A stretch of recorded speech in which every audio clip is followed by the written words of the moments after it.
How to add US International Keyboard in Windows 11. Hey everyone, welcome back to the channel. If you are new here, don't forget to hit the subscribe button and turn on the notification bell to not miss any updates. So to add US International Keyboard, you'll need to head over to your settings, go to the search option and search for settings.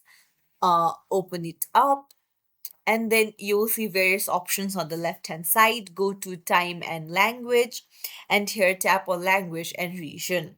So you can see there is English United States under your preferred language. You just have to tap on three dots. This is set as default, so you don't have to add it.